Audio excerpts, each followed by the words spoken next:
भगतसिंग यांना भारतरत्न पुरस्कारानं सन्मानित करावं याकरिता शहीद दिनी जय हिंद अभियानाअंतर्गत राबवली स्वाक्षरी मोहीम।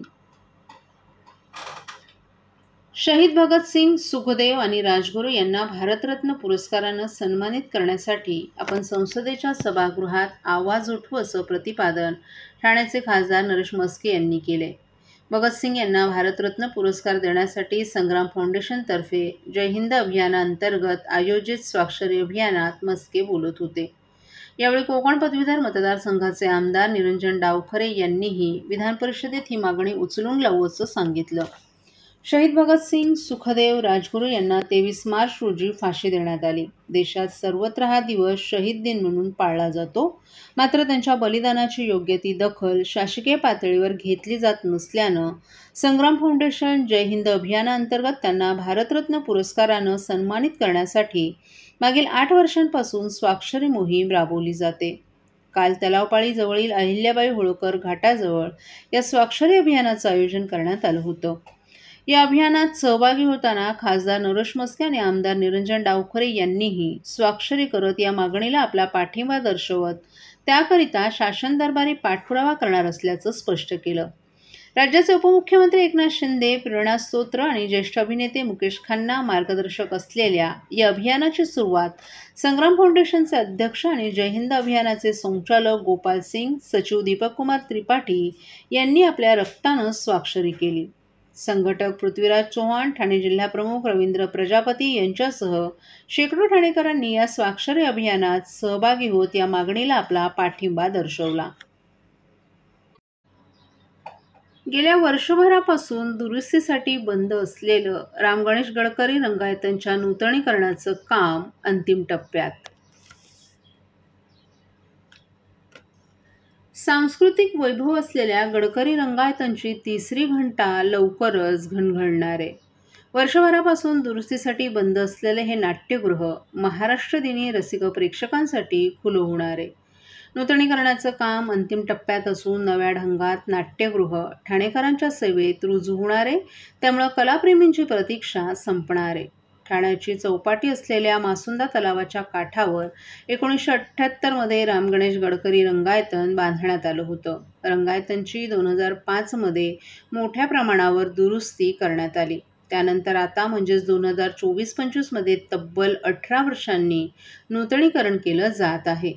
रंगायतनची आसन क्षमता 1080 एवढी आहे। अत्याधुनिक सुविधा उपलब्ध करून दिल्या जात आहेत। आता नव्यानं तयार होत असलेल्या रंगायतनच्या खुर्च्या देखील बदलण्यात आल्या आहेत। पूर्वी आखूड खुर्च्या होत्या, त्यामुळे बसण्यासही रसिकांना त्रास होत होता। हाच मुद्दा लक्षात घेऊन आता येथे आरामदायी खुर्च्या बसवण्यात आल्या आहेत।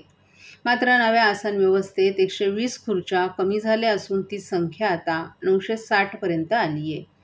ज्येष्ठ नाट्यरसिकांना पायऱ्या चढताना त्रास होतो, याकरिता पारदर्शक पद्धतीचे कॅप्सूल लिफ्ट उपलब्ध करून दिली जाणार आहे।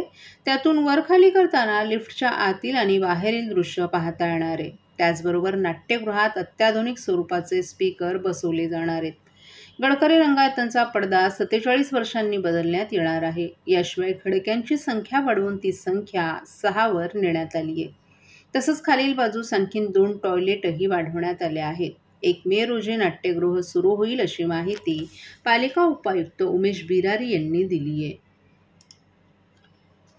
महाराष्ट्रातील भगिनींना आधार देणारी राज्य शासनाची मुख्यमंत्री माझी लाडकी बहीण योजना। या योजनेअंतर्गत अल्प उत्पन्न गटातील 21 ते 65 वयोगटाच्या भगिनींना मिळणार दरमहा 1500 रुपयांची मदत। अर्ज करण्यासाठी 31 ऑगस्ट 2024 पर्यंत मुदतवाढ। कुटुंबाचं वार्षिक उत्पन्न 2.5 लाख रुपयांपेक्षा कमी असलेल्या महिला पात्र। कुटुंबाकडे पिवळं किंवा केशरी रेशन कार्ड असल्यास उत्पन्नाचा दाखला आवश्यक नाही। पांढरं रेशन कार्ड असेल किंवा रेशन कार्ड नसेल तर कुटुंबाचं वार्षिक उत्पन्न 2.5 लाखांपेक्षा कमी असल्याचा दाखला आवश्यक। योजनेसाठीचा ऑनलाईन अर्ज नारी शक्ती दूत ॲप वरून किंवा पोर्टलवर भरता येईल। ज्या भगिनींना ऑनलाईन अर्ज भरता येत नसेल त्यांच्यासाठी अंगणवाडी, ग्रामपंचायत, वॉर्ड ऑफिस, सेतू सुविधा केंद्रामध्ये किंवा आशाताई बचत गटाच्या CRP यांची मदत उपलब्ध। आता आपल्याला अभिमानाने म्हणता येईल, सुखी आणि सुरक्षित आहे माझी लाडकी बहीण।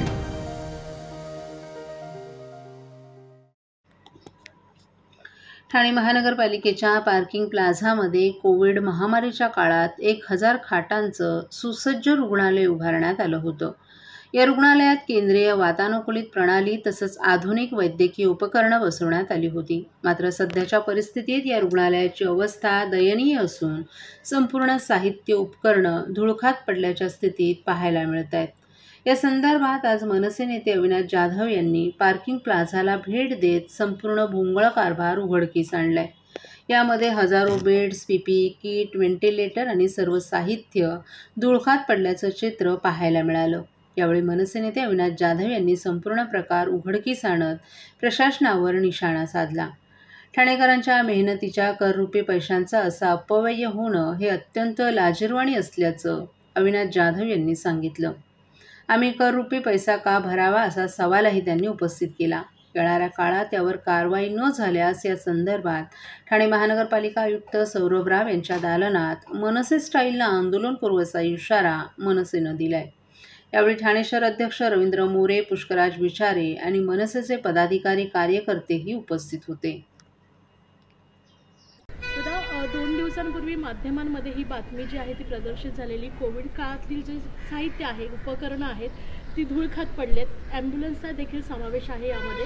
मला असं वाटतं की फक्त ॲम्ब्युलन्स नाही आहेत, ते तर मी पाहिल्या त्या बाईक ॲम्ब्युलन्स आहेत, पण त्याच्या व्यतिरिक्त हा प्रचंड मोठा सामान जर तुम्ही पाहिलात तर हजारो बेड, हजारो व्हेंटिलेटर्स, त्याच्यानंतर गाद्या, पीपी किट्स, खूप मोठ्या प्रमाणात सामान इथे पडून आहे. आणि मला असं वाटतं की जर एवढ्या मोठ्या प्रमाणात जर सामान पडून असेल तर तुम्ही याचं करणार काय? त्या व्हेंटिलेटरचा उपयोग काय? आज आम्ही कळवा हॉस्पिटलला गेलो तर आम्हाला व्हेंटिलेटर बेड मिळत नाही आहे.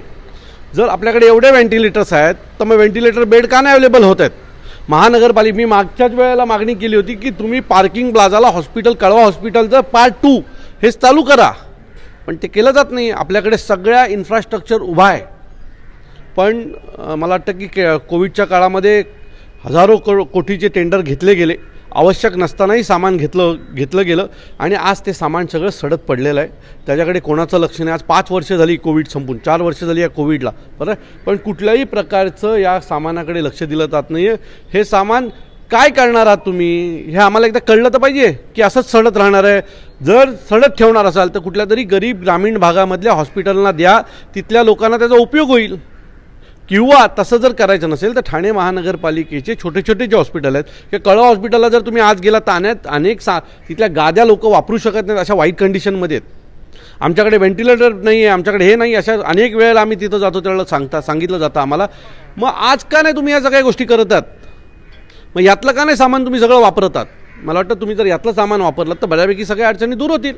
करोडो रुपयांचं दादा हे साहित्य आहे. करोडो रुपयांचा भ्रष्टाचार आहे आणि भ्रष्टाचारातनं विकत घेतलेलं सामान, 100 रुपयाची वस्तू 300 रुपयाला विकत घेतली, 100 रुपयाची वस्तू इथे सडते, 200 रुपये त्यांच्या घरी गेले. राजकीय नेते अधिकारी यांच्या घरी ऑलरेडी गेलेले आहेत. आता उरलेल्या गोष्टी सडत पडतात, त्यांना काय घेणं देणं नाही आहे. आमची भूमिका आहे की या सामानाची एक तुम्ही विल्हेवाट लावा, आवश्यक असलेल्या ठिकाणी हे सामान पोचवा. त्या व्हेंटिलेटर, कळवा हॉस्पिटल व्हेंटिलेटर बेड वाढवा. आपल्या कळवा हॉस्पिटल व्यतिरिक्त इतर सब जे हॉस्पिटल्स आहेत छोटे छोटे ठाणे महानगरपालिके, तिथले जी वाईट अवस्थेत असलेले जे सामान आहे ते काढून यातलं नवीन सामान तिथे पाठवा आणि ठाणेकरांना योग्य ती सुविधा उपलब्ध करून द्या, ही आमची मागणी आहे आणि ती आम्ही पूर्ण करून राहू. 4 वर्ष प्रशासनाला जाग आलेली नाहीये, आता येईल का? कारण यातून फायदा काही नाही आहे. जो फायदा घ्यायचा होता तो खाऊन झाला. कोविडच्या काळामध्ये आत्ता जे काय कळतं ना की एवढ्या दशलक्ष कोटींचं ऑडिट होत नाही आणि होत नाही, हेच आहेत ते पापं सगळी, हीच केलेली ती पापं आहेत. आणि काय घेणं देणं नाही आहे त्यांना, कारण ह्यातनं आता त्यांना काय मिळणार नाही. आता हे भंगार आहे त्यांच्यासाठी. खाली आम्ही पीपी किट पाहिले, अहो न्या ना कळवा हॉस्पिटलला द्या, तिथे वापरले जातील. पण इथे सडत काय ठेवले ते पीपी किट? मी तुम्हाला आता खाली माझ्याबरोबर चला, मी तुम्हाला काही गोष्टी दाखवतो, अतिशय भयानक आहेत. चला आपण पाहूया. ब्युटी पार्लर प्रशिक्षण उपक्रमाअंतर्गत ठाणे मनोरुग्णालयातील महिलांना स्वावलंबनाचा मार्ग. स्वतःच्या पायावर उभं राहिल्याशिवाय या जगात निभाव लागणं कठीण आहे असं म्हटलं जातं. मात्र मानसिक आरोग्याच्या समस्यांशी झुंजणाऱ्या व्यक्तींनी स्वतःला सक्षम करण्यासाठी काय करावं हा मोठा प्रश्न असतो. यावर ठाणे प्रादेशिक मनोरुग्णालयानं समर्पक उत्तर शोधत मनोरुग्ण महिलांसाठी ब्युटी पार्लर प्रशिक्षण उपक्रम सुरू केलाय. रोटरी क्लब ऑफ मुंबई कलाकार आणि नॅक फाउंडेशन यांच्या सहकार्यानं सुरू झालेल्या या उपक्रमातून आत्तापर्यंत 30 महिला रुग्णांनी प्रशिक्षणाच्या 3ऱ्या टप्प्यापर्यंत मजल मारली आहे. मनोरुग्णांवरील उपचारांबरोबरच त्यांच्यातील कौशल्य ओळखून त्यांचा विकास करणं हे ठाणे मनोरुग्णालयाचं उद्दिष्ट आहे. त्यानुसार वैद्यकीय अधीक्षक डॉक्टर नेताजी मुळीक यांच्या मार्गदर्शनाखाली व्यवसाय उपचार विभाग हा उपक्रम राबवत आहे. ऑगस्ट 2024 पासून सुरू असलेला 4 स्तरीय ब्युटिशियन कोर्स प्रत्येकी 2 महिन्यांच्या कालावधीचा असून प्रत्येक स्तरात 10 महिला रुग्णांना प्रशिक्षण दिलं जातं. आत्तापर्यंत 3ऱ्या टप्प्याचं प्रशिक्षण पूर्ण झाले. या प्रशिक्षणात basic beauty services, facial, makeup आणि हेअरस्टाईल यांसारख्या कौशल्यांचा समावेश आहे. प्रशिक्षण यशस्वीरित्या पूर्ण करणाऱ्या महिलांना प्रमाणपत्रही देण्यात येत आहे. मनोरुग्ण महिलांना आर्थिकदृष्ट्या सक्षम करण्यासाठी ब्युटी पार्लर प्रशिक्षणासोबतच हस्तकला, सण उत्सवांसाठी लागणाऱ्या वस्तू तयार करणं आणि इतर व्यावसायिक कौशल्यांचं प्रशिक्षणही दिलं जातं. यामुळे उपचार घेत असतानाच त्या स्वावलंबी होण्याच्या दिशेनं पावलं टाकतायत. या उपक्रमाच्या यशस्वी अंमलबजावणीसाठी doctor Hemangini Deshpande, doctor Janhavi Kerzarkar, doctor Ashlesha Koli, doctor Prajakta More आदी तज्ज्ञ अथक परिश्रम घेत आहेत. मनोरुग्ण महिलांनी उपचारानंतर समाजात आत्मनिर्भरपणे वागावं, त्यांना स्वतःच्या पायावर उभं राहता यावं यासाठी आम्ही विविध उपक्रम राबवत असल्याचं वैद्यकीय अधीक्षक डॉक्टर नेताजी मुळीक यांनी सांगितलं. या प्रशिक्षणामुळे मनोरुग्ण महिलांना आत्मविश्वास मिळत असून त्यांचं भविष्यातील जीवन अधिक सुरक्षित आणि स्वयंपूर्ण होण्यास मदत होईल असा विश्वास व्यक्त केला जातोय.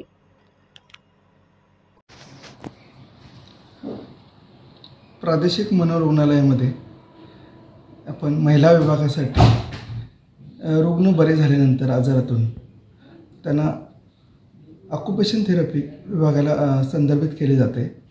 त्यामध्ये त्यांचं कौशल्याची तपासणी केली जाते, स्किल डेव्हलपमेंट.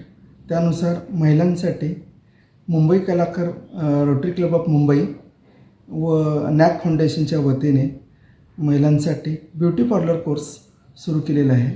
त्यामध्ये 10 महिला रुग्णांना आपण सध्या एनरोल केलेला आहे. त्यांचे 2 लेवलचे कोर्स झालेला, तर 3ऱ्या लेवलचा कोर्स चालू आहे. टोटल 4 कोर्स आहेत.